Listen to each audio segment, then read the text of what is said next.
ایک سوال یہ بھی پیدا ہوتا ہے کہ جب آپ حرم شریف میں داخل ہوتے ہیں تو یہ طواف اللہ پاک کیوں کرواتے ہیں؟ عجیب سا سوال ہے نا بھائی. آپ اللہ کے مہمان بن کے گئے ہیں، آپ کی تو خاطرداری بٹھال کے کرانی چاہیے تھی، دستر لگنا چاہیے تھا. یہ اللہ پاک طواف کیوں کرا رہے ہیں اپنے گھر کا؟ آدم علیہ السلام کو جب اللہ رب العزت نے بنایا،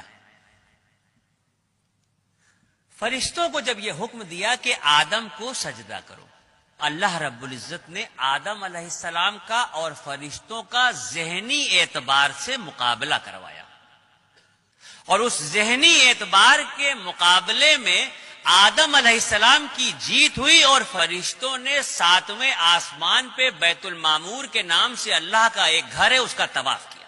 جب اس کا طواف کیا تو اللہ رب العزت کو یہ ادا بہت پسند آئی، اور اسی وقت جبرائیل علیہ السلام کو یہ حکم دیا گیا کہ آدم کو لے کے زمین پہ جاؤ اور بیت المعمور کے ٹھیک نیچے روئے زمین پر میرے ایک گھر کی تعمیر کرو، تاکہ میرے بندے اگر مجھ سے اپنے عشق کا اظہار کرنا چاہیں یا اپنی کسی غلطی کا کفارہ دینا چاہیں تو میرے گھر کا طواف کریں. اگر مجھ سے اپنے عشق کا اظہار کرنا چاہیں یا اپنی کسی غلطی کا کفارہ دینا چاہیں تو میرے اس گھر کا طواف کریں. اور سن لیجئے، ہم جو اللہ کی اشرف المخلوق ہیں، ہماری جب تک سانس چل رہی ہے آپشن کھلے ہوئے ہیں ہمارے سامنے. ہم زندگی میں جتنی بار چاہیں مکہ شریف جائیں، جتنی بار چاہیں حرم شریف جائیں، اور جتنا چاہیں اتنا طواف کریں. لیکن وہ جو بیت المعمور کے نام سے اللہ کا گھر ہے جس کے فرشتے صرف طواف کرتے ہیں، تو 70,000 فرشتے روز اس گھر کا طواف کرتے ہیں، اور ایک بار جو فرشتہ طواف کر رہا ہے قیامت تک اس کا دوبارہ نمبر نہیں آئے گا.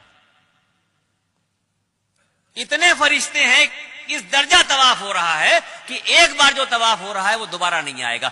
اب یہ جو زمین پہ خانہ کعبہ کی تعمیر ہوئی، تو اب تو ترقی ہو چکی ہے دنیا میں، ہر چیز آسان ہو گئی ہے. آپ گوگل پہ دیکھ سکتے ہیں، نقشہ اٹھا کے دیکھ سکتے ہیں، موبائل پہ دیکھ سکتے ہیں، کسی بھی طرح سے اگر آپ دیکھنا چاہیں آپ گوگل کے نقشے پہ جا کے دنیا کا نقشہ ڈالیے، اور دنیا کے نقشے پہ جب آپ دیکھیں گے تو پوری دنیا آپ کو گول دکھائی دے گی. یہ تو نقشے کے دیکھے بغیر بھی سب کو پتا ہے کہ دنیا گول ہے. اس دنیا کے گول کے بیچ میں جو سینٹر ہے، بالکل انچوں سے ناپ لیجئے، ایک ایک سوت کے حساب سے ناپ لیجئے، پوری جو گول دنیا ہے اس کے بیچ کا جو سینٹر ہے، اس گول سینٹر پہ یہ کعبۃ اللہ کی تعمیر ہوئی ہے.